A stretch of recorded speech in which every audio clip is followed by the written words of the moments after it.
Welcome back. The title of this episode is The Abundant Mindset. I'm your host, Leroy Glover, and today we're unlocking a powerful shift in thinking. Your benefit to listening today is you'll learn how adapting an abundant mindset can elevate your confidence, expand your opportunities, and create ripple effects of success in your life and the life of others.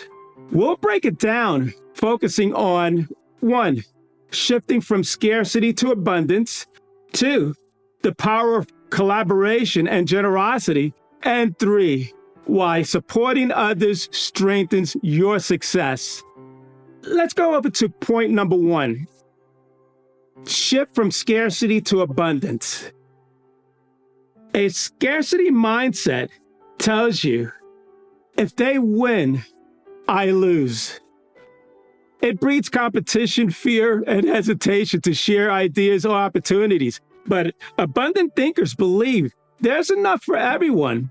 They don't see someone else's success as a threat. Instead, they see it as proof of what's possible. Think of top entertainers, artists, and leaders. They network, share insights, and uplift others because they understand that success expands when it's shared. Ask yourself, do I view success as limited, or do I trust that there's more than enough to go around?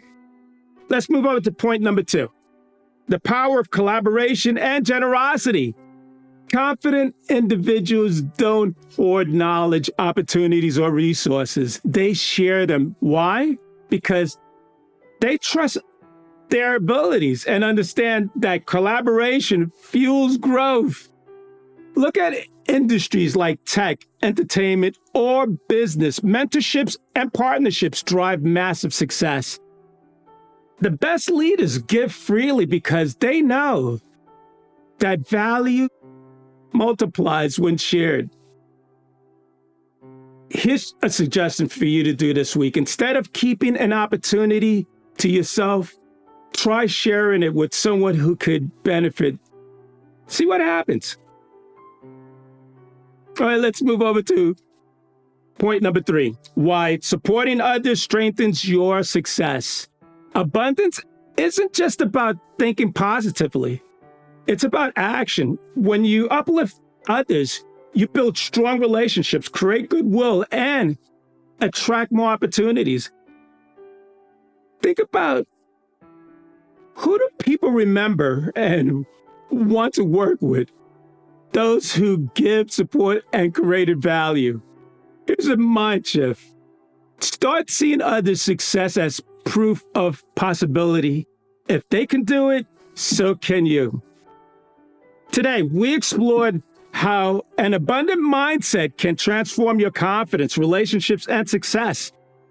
Here's this episode's key takeaway. Number 1, shift from scarcity to abundance. There's enough for everyone. Number 2, share knowledge, resources, and opportunities. Collaborations fuel success. And number 3, supporting others doesn't diminish your success. It actually strengthens it. Here's a quick suggestion.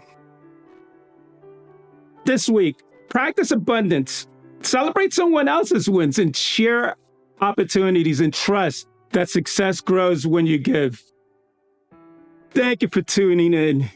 If today's episode resonated with you, please share it with someone who could benefit from this message. I'm Leroy Glover, and I'll see you next time. Welcome back, everyone. We're diving into something today, something you see every day, but maybe haven't thought about too deeply, and that's beauty as a form of social capital. Oh, it's a fascinating concept. Yeah. Yeah, we usually think of social capital as those benefits we get from our networks, trust, influence, that sort of thing. But this deep dive, what we're looking at today, suggests that beauty can actually be like a type of currency in that system. Yeah. Almost like a hidden advantage you might not realize is there. Right. Exactly. And it's not just some abstract idea either. I mean, think about it. Like, how often do you see companies using really attractive people for advertising? Oh, all the time. Right. Constantly. It's everywhere. It's everywhere, from selling cars to, like, I don't know, selling just the idea of success. Yeah. That whole image of success and professionalism even. Like, if you're attractive, you must also be trustworthy, right? There's a reason that strategy works, though. You see, evolutionarily speaking, being drawn to beauty just makes sense. Like, it signals health, Yeah. fertility, good genes. These are things that are important for survival, right? Right. So even now, I mean, even today, our brains are kind of wired to make those snap judgments about people based on looks, whether we realize it or not. So it's not just marketing manipulation then. It's not. It's tapping into something a lot deeper, something... Much deeper, yeah. Yeah. But if that's true, wouldn't that mean this whole beauty bias thing affects pretty much, well, everything? Oh, it absolutely does. Think about it. Yeah. Let's say, just as a real world example, you're at a networking event, okay? Yeah. You walk in the room, who are you more likely to approach? The person who catches your eye, visually. Probably, yeah. Right. That's true. Attractive people tend to just naturally draw more attention. Right. And more attention translates into more opportunities to connect, to build those networks. That's true. It's almost like they're starting the race a few steps ahead. Kinda, yeah. But, the YouTube video we have in the source material this time takes that even further, saying that just like being around attractive people can boost your perceived value too. Oh, yeah. Like some kind of borrowed status or something. That's the halo effect. It's a psychological thing where we unconsciously transfer positive qualities from one area to another. Oh, okay.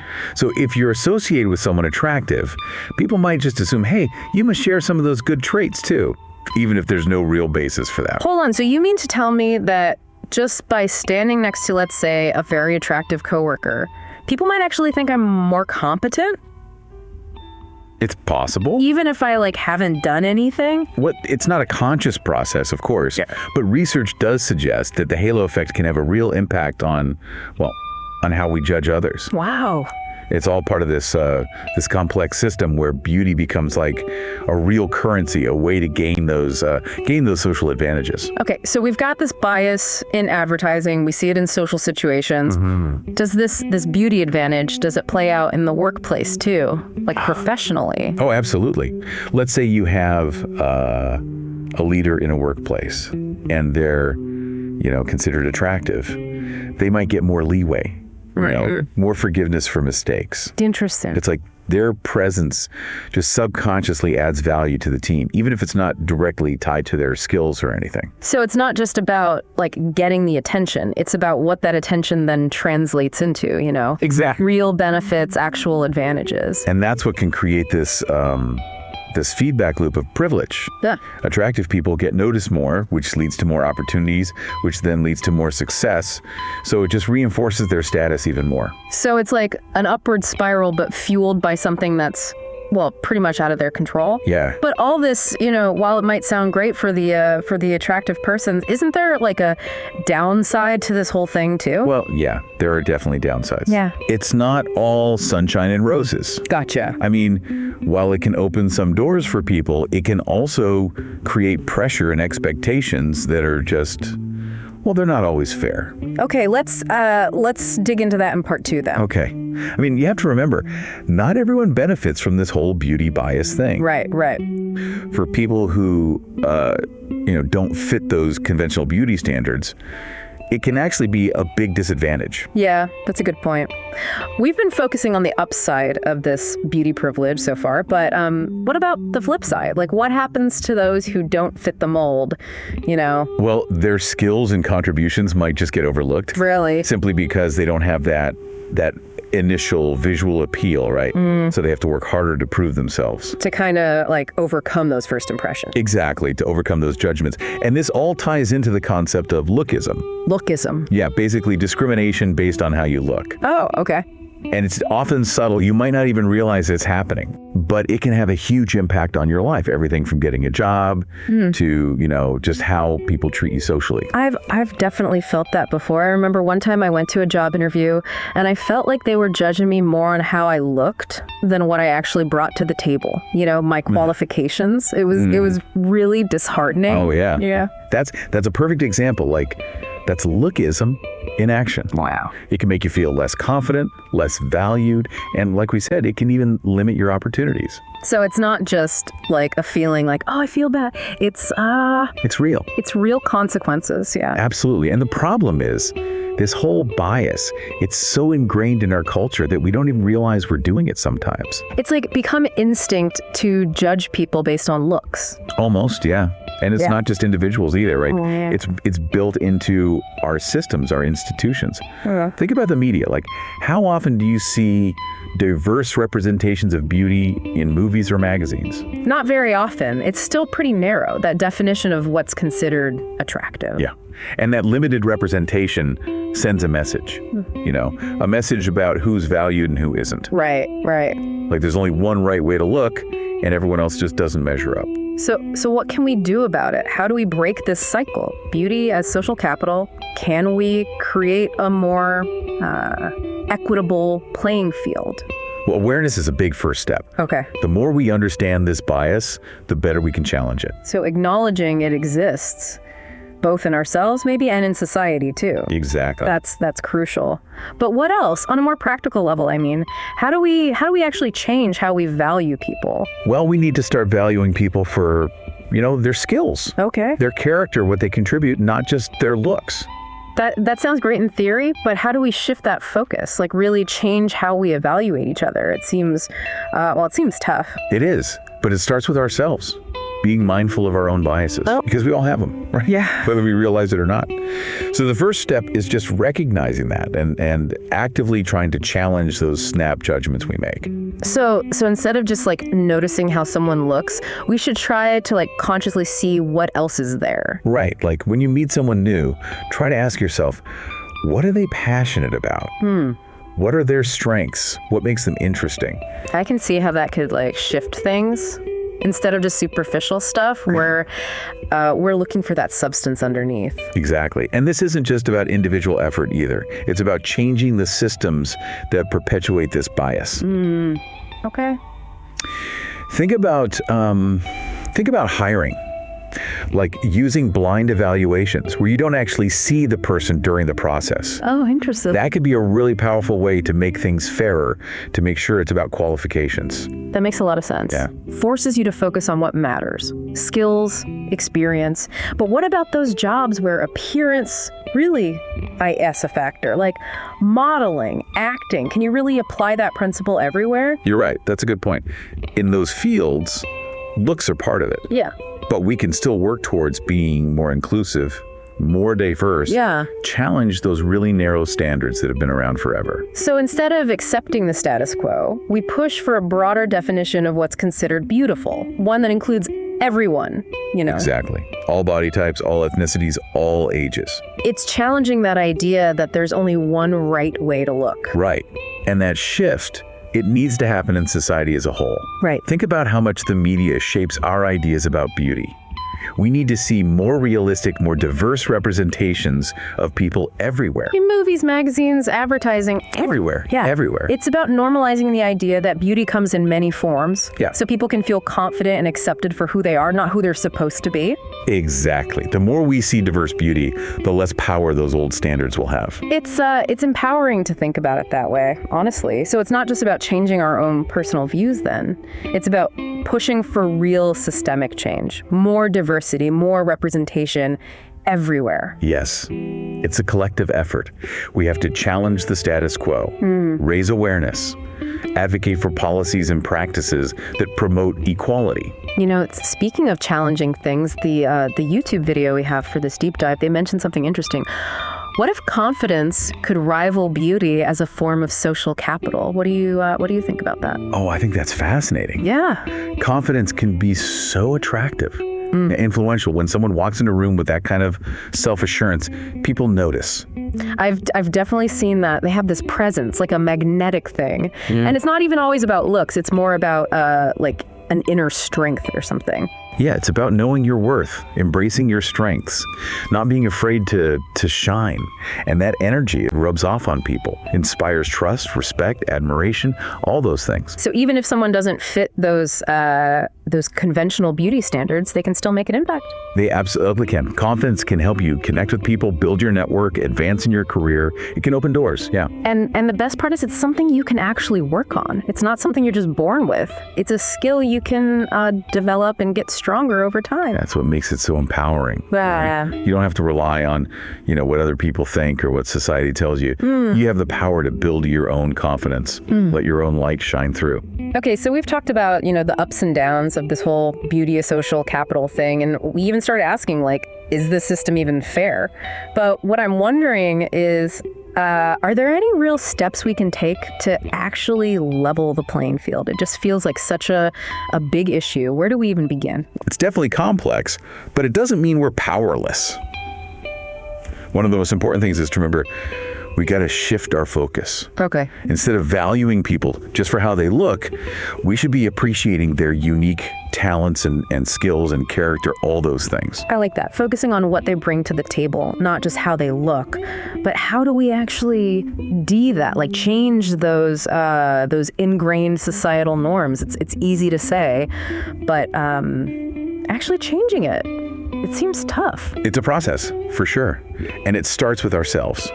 Being aware of our own biases. Okay. Because we all have them, you know? Probably. Whether we admit it or not. So step one is acknowledging that and actively trying to challenge those automatic judgments we make. So instead of just clocking how someone looks, we try to see beyond that, huh? Exactly. Next time you meet someone new, ask yourself, what are they passionate about? What are their strengths? What makes them interesting? Not just, are they attractive? Yeah, I can see how that would shift things. Instead of getting hung up on the superficial stuff, we're actually looking for that depth. Right. And this isn't just about individual effort either. We got to look at the systems that keep this bias going too. Think about hiring. What if more companies used blind evaluations? Oh, yeah. Where you don't actually see the person. Exactly. That could really help make things fairer, make sure it's about qualifications, not looks. That makes a lot of sense. Forces you to focus on what matters, those skills, experience. But what about jobs where looks really are part of it? You mean modeling, acting? Yeah, those kinds of things. Can you really apply this principle everywhere? That's a great point. In those fields, appearance does matter, yeah. But we can still push for more inclusion, more diversity. Okay. Challenge those super narrow standards that have been around forever. So instead of just going with the flow, accepting it, we push for a wider idea of what's beautiful. One that includes everyone you know. Exactly. All body types, all ethnicities, all ages, all of it.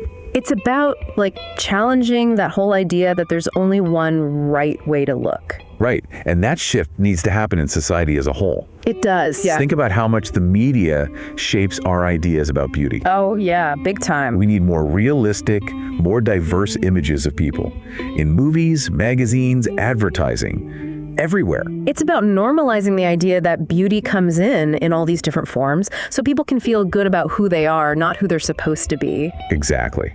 The more we see diverse beauty, the less power those old, narrow standards have. That's honestly, that's pretty empowering to think about. So it's not just about changing our own personal views then. It's about pushing for actual change systemically, more diversity and representation everywhere. Exactly. It's a group effort. We all have to do our part. Right. Challenge the status quo, raise awareness, and, advocate for policies and practices that promote real equality. It's a big task.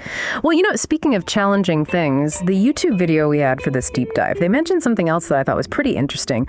What if confidence could be like a rival to beauty as a form of social capital? I mean, what do you think about that? I love that idea. I think confidence can be so attractive and influential. When someone walks into a room with that self-assurance, it really draws you in. Oh, for sure. It's like they have this presence, like a magnetic thing. Right. And it's not always tied to looks either. It's more like an inner strength, a belief in themselves. It really is. Exactly. It's about knowing your own worth, owning your strengths, and, not being afraid to shine. And that energy, it's contagious. People pick up on it. It inspires trust, respect, admiration, all that. So even if someone doesn't fit those, the conventional beauty standards, they can still have that impact. Absolutely. Confidence can help you build connections, advance in your career. It can open doors that might have stayed closed otherwise. That's powerful.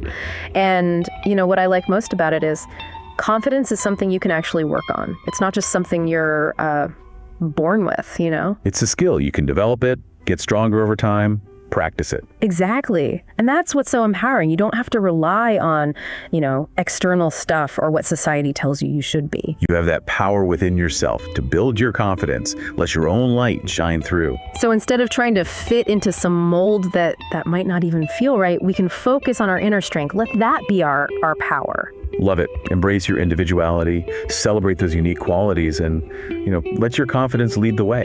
This has been a really interesting deep dive. We've looked at this whole thing of beauty as social capital from so many angles, the good, the bad, and even, how we can make things a bit fairer. It's been great. I agree. I hope it's got everyone listening thinking a bit more critically about the role beauty and confidence play in their own lives. Me too. And I think that's a perfect place to wrap things up. Remember, true beauty, it's not just about how we look. It's about those qualities that make each of us unique. It's about who you are on the inside. So, embrace your individuality, cultivate that confidence, and let your light shine. Let it shine. Thanks for joining us for this deep dive. Until next time, keep exploring, keep asking those questions, and keep shining bright.